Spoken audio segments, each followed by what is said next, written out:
Perfect. Perfect.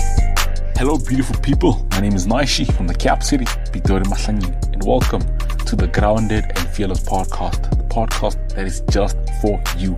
On this show, we are all about spreading love, life, and growth, as well as discussing unpopular truth. If you are new to the show, do the most, subscribe and follow. If you are a returning listener, thank you so much for the love. We really appreciate the support. And without any further ado, let's get straight to the episode. Enjoy.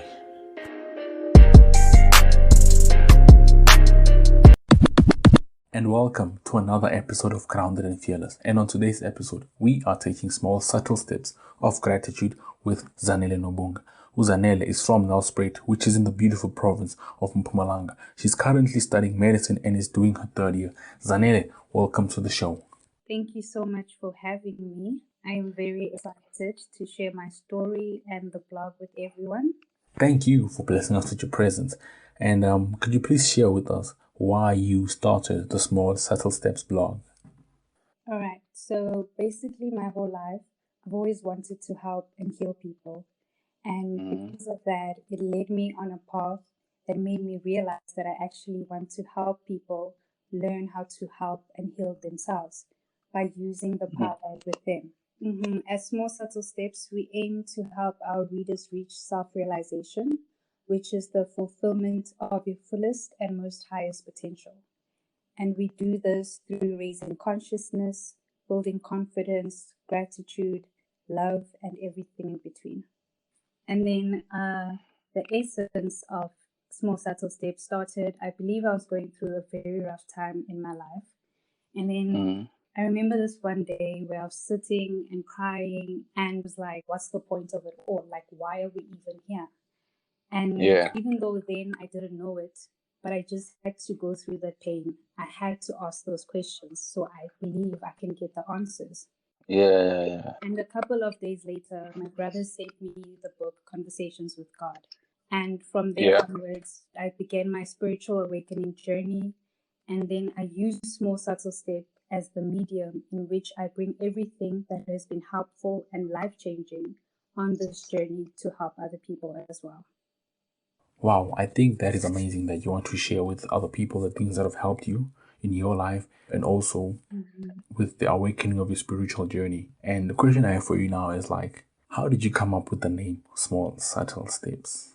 So the name Small Subtle Steps came about because I used to be the type of person who would set like these really big goals that had to be completed at a certain time. And because of that, sometimes I would fall short and I wouldn't be able to complete those goals. And that would really get me in a bad state. I would be depressed or I'd be really hard on myself. So then I decided that I would take small steps instead. And with every single small step that I took, I celebrated it. I was happy about it. And from there onwards, I could achieve the big goals as well. So that's where the name came from. So basically, it's like we're breaking down the goals that you set. And with that, you are able to celebrate along the way as you complete these small steps along the way. And I think I like that because, sometimes when you're doing something big and you don't celebrate the progress you're making, it makes it difficult to carry on and push on. And now with the small subtle steps mindset, you get motivated in a way to push on. And I like that because I also used to do that. I would set myself up for failure where, like you said, you set big goals and then when things don't work out, and then you're like, why did I do that? Like when I started reading books, I was like, I'm gonna read for 30 minutes a day. And I was like, nah. Instead, I should have just said, read one page a day. And then eventually, as you grow and you get used to reading every day, you can start saying, I want to read this many chapters or for this long in a day. Yes, definitely. Also, on the topic of small, subtle steps, today's topic is gratitude. And you guys have a post that speaks of the power of gratitude. Could you please define gratitude from your understanding? Okay, gratitude to me is when you are thankful for anything and everything that you have around you and also within you. So I Yeah. believe the more grateful we are, we just set ourselves up for greatness because gratitude is the ultimate state of receiving. Gratitude as the ultimate state of receiving. I like how you defined it. And how can one practice gratitude? Like, what are the practical steps or things we can do on a daily basis to practice being grateful? We can practice gratitude in a number of ways. For example, we can keep a gratitude journal. So, for example, every single morning when you wake up, you would write down all the things you are grateful for. But with each new day, you would try and find something new to be grateful for. So it just doesn't become a cycle of repeating the same thing every day. And then another way would be to sit in a quiet place, close your eyes, take a couple of deep breaths, and then begin saying thank you. Whether you're saying thank you to God, to Mother Nature, or the universe, by simply saying thank you for the breath in your lungs, for the new day, and so on, you are practicing gratitude. Yeah, I like those two examples. I think I'm gonna try that.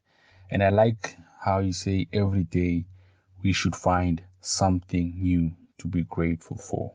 It's gonna help me be grateful for the little things that I wasn't really grateful for at first, like some things that I just brush off. But now having to find something new every day, it won't be a repeated cycle, as you said. And with this whole thing of being grateful, what are the benefits of gratitude? Okay, so the proven scientific benefits, there's this famous psychologist known as Dr. Robert Emmons who conducted scientific research on gratitude. And then he Yeah. found that gratitude increases happiness, it will reduce depression as well, and that grateful people have increased sleep time, sleep quality, lower blood pressure, and so much more. But to me, I also feel like gratitude makes you feel more connected to God. Oh wow. So like these actual benefits to being grateful. And like better sleep. I don't think no one would want to sacrifice better sleep. And I'd take better sleep any day. And now it's like you say with depression. Wow, those are some really good benefits. Mhm. Sure. And I agree with you when you say it can connect you with your God or your higher self. And that's one thing that I've been saying in my prayers, asking God for a spirit of gratitude and contentment. And now I want us to play a little game quickly. And this game is called Would You Rather? Okay, let's play. My first question for you, well, for me, this is a given. Yeah, but I want to hear what's your take. Would you rather speak all languages or be able to speak to all animals? Wow, for me, it would definitely be to speak to animals any day. Like, I can't even explain my love for animals. So, yeah, definitely. That would be it for me. And for you, you said it's a given. So, which one would it be? Animals all day, every day. I love people, but guys, animals, whew, nkosi yami, awungeke shim. Anyway, let me focus. Moving on. The next question is, would you rather live in space or under the sea? I think I'd rather live in space. Uh, Space. Why space? I like water, but uh, I'd rather live in space because of the stars, moon. For me, I think they're like more or less the same, but I'll also go with space because I don't know what's under the sea. I feel like there's still a lot we don't know, and I don't want to be bait or something. And space is just space, man. What's the worst that could happen in space? Yeah, definitely space. Anyway, moving on. The last question is, would you rather have no one to show up for your wedding or your funeral? Yeah, no.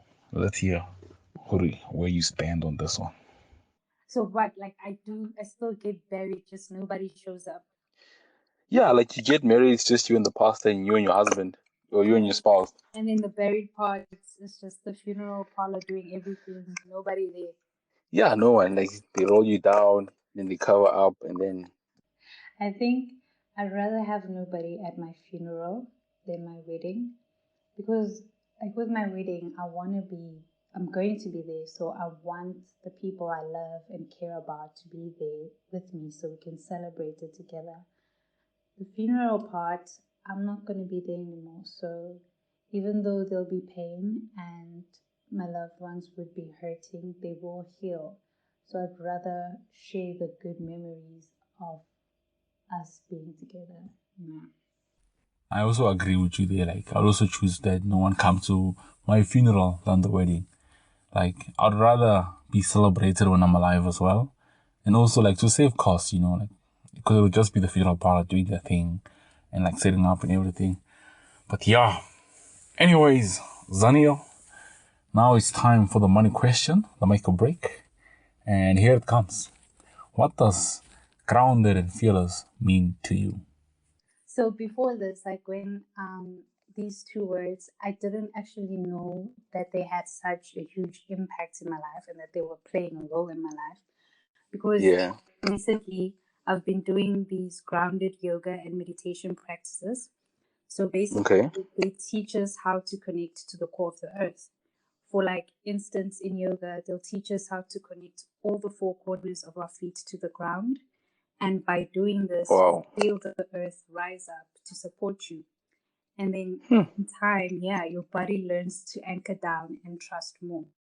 So that's what grounded actually means to me. And Wow. and then with fearless, I believe like that fear is a state of mind. And recently, I'm learning how to use fear to my advantage. So, like when it tells me I can't do something, I'm like, okay, I acknowledge that. But then I go out of my way to prove that I can do the very thing it's telling me that I can't do. And on the other side of that, I actually accomplish something and I also eliminate the fear as well, which is really nice. Whew. Wow. I like how you define grounded and fearless. That is very beautiful. Wow. I like it a lot. And yeah, Zanela, we've come to the end of our show. Thank you so much for blessing us with your presence again. And thank you for sharing your story with us. And any last words for the listeners before you depart? I'd like to say thank you again for having me, and that I hope Grounded and Fearless will continue to grow and touch more people. And then for the listeners, if they want to know more about Small Subtle Steps, they can go to smallsubtlesteps.com. And if like the person is more of a visual learner, we also have the YouTube channel. Just search for Small Subtle Steps. And I've attached all the links in the episode description so you guys can go and check out Small Subtle Steps. Thank you. And with that, we have reached the end of our episode. Thank you so much for tuning in and being part of the show today. Please don't forget to subscribe and follow, and also leave a review, as this helps us improve the show and we are then able to deliver better content for you to listen to and enjoy. And so until we meet again, adios.